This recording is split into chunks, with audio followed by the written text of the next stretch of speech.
You are listening to the Intelligent Vocalist Podcast, episode 129. Welcome to the Intelligent Vocalist with John Henny. This is the podcast dedicated to help you be a smarter, better, more informed singer. And now, your host for the Intelligent Vocalist, John Henny. Hey there, this is John Henny. Welcome back to another episode of The Intelligent Vocalist. I do so appreciate you spending your precious listening time with me. I am pretty excited. I released the beta version of my brand new Boldly Belting course to the members of my email list, and I'm starting to get some really good feedback. But I have to admit, it's nerve-wracking pressing that button and launching something. You're taking all your work and now putting it in the hands of others, and you really hope that the work is received in the way that you intended it, that you've delivered it in the best possible way, that you've communicated clearly.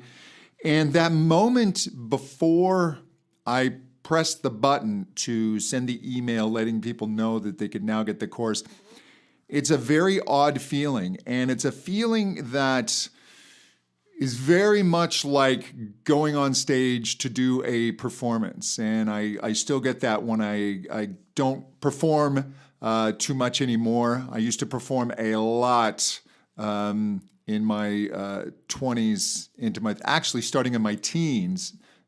Spent a whole lot of time in my 20s performing, and still performed in my 30s, but I was teaching pretty solidly then.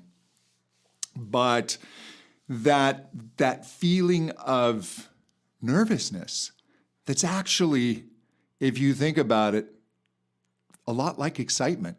And nervousness and excitement are very much the same in the body. And when I think of performers, especially performers that are newer and they're dealing with this performance anxiety or stage fright, I think if you can reframe it as excitement and embrace it and not try and fight it, not try and run away from it, but actually accept these sensations and the rush of adrenaline and all of these wonderful things, and allowing yourself to take this risk and to let life be exciting, it can have a much better result than having some unrealistic expectation that you're not going to feel nervous and you're not going to be a bit scared. And I know I just talked about this in a recent podcast, but you've really got to embrace the experience, and which leads me into today's topic of when your performance goes bad. And I have had a wealth of experience in this. I have had all kinds of disasters on stage, some with my voice, some with my performance, some with audience members. Oh my gosh, I remember back, and I was standing on stage singing a song, and this was in a club, and a very drunk woman walked over and pulled my pants down as I was singing, which was a little disconcerting. I managed to at least grab my undergarments so that it was not a Jim Morrison event. I wasn't going to be arrested for indecency, but that was a little disconcerting. But I didn't miss a note, so I'll give myself that. Another time, I was doing this production, and there was dry ice, and I was crouched down in the dry ice, and I had to jump up and sing, and I leapt up, and I let go of the high note, and I fainted, I dropped like a rock. So that was quite memorable. But the most memorable was the first time that I sang in public, and I kind of had a different experience than most singers. I, as I've said before, was a drummer, and I was working as a drummer.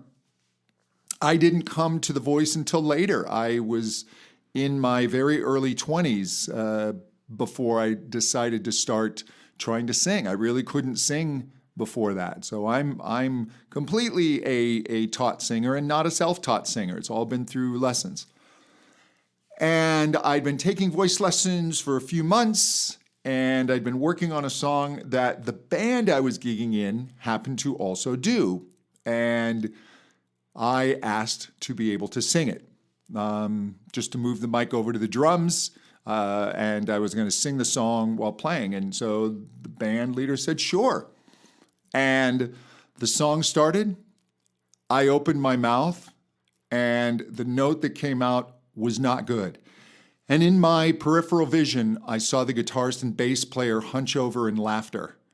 And that began 3.5 minutes of absolute torture and humiliation. I mean, it was just an awful experience. And many singers will experience a bad performance. And in that moment, it can seem like the end of the world. But that experience was actually a net positive for me. Because when the earth did not open up and swallowed me, though I was willing it to, and then the next song kicked off and everyone forgot about it, even though I was still kind of reeling from it, I just sat back and thought, okay, what can I learn from this? Well, number one, I was not experienced in singing on stage. I drummed a lot, obviously. I would attempt some backup vocals here and there, but not much. I was never really good at them. I struggled with pitch because I was an untrained singer. So in this circumstance of suddenly having the limelight and the attention on me, I panicked. But it was perfectly natural to panic. I don't understand why I would expect I could do this the first time. It's natural in a completely unfamiliar situation when suddenly there's stress added to it and everyone's looking at you to have issues. And when you go into stress, into that fight or flight, the body's going to tend to seize up. The voice is not going to be at its best. And it was the outcome I should have expected. But I'll tell you, if I had expected that outcome, I probably wouldn't have done it. So there is something good about deluding ourselves into thinking that we're going to do better than we actually will. But after the delusion and then the reality hit me of this did not go well at all, I had to just do a post-mortem and realize that I needed to work more on my voice. I needed more experience in less high-stress situations. I needed to work this song more. I would be probably better off making the next song that I sang easier, so that would be less stressful. I should probably work on doing more backup vocals so I don't feel as exposed, get better at those, start working that up. And by focusing on this, I actually made the move from that first disastrous attempt. And then I went into another band as a drummer. And in that band, I was doing a lot of backup vocals. I really started embracing singing at that point. Doing a lot of backup vocals. I would do some songs from behind the drums. I tended to do songs that were easier for me. Some kind of shouty Bruce Springsteen kind of Americana rock and roll things, not big sustains, not big high notes. But it got me able to start performing and singing. And in that band, I actually moved, the male lead singer left the band and I became the male lead singer. And then I got a ton of singing experience. I was singing 5 nights a week 4 or 5 sets a night. And then from there, an original band, I was the lead singer in that, performed a number of places around LA, Hollywood, got the failed record deal, as many of us have. But looking at that first performance, I had to go through that. And I've had other performances that weren't great either, but they've all been instructive. So when you have that disastrous performance, the worst thing you can do is start beating yourself up. There's nothing wrong with you. You're not going through something that no other singer hasn't gone through themselves. Everybody has bad gigs. Nobody is great when they first start. The art form that seems to recognize this is stand-up comedy. Stand-up comedy is incredibly hard, and every stand-up comic will talk about how terrible they were when they first started, and people seem to expect that they're going to be terrible, and they learn how to bomb. They learn how to deal with having bad nights. It's just part of the art form.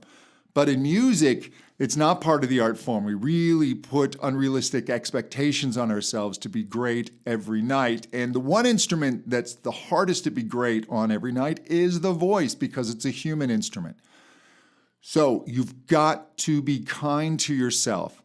You have to stand back and really just break it down.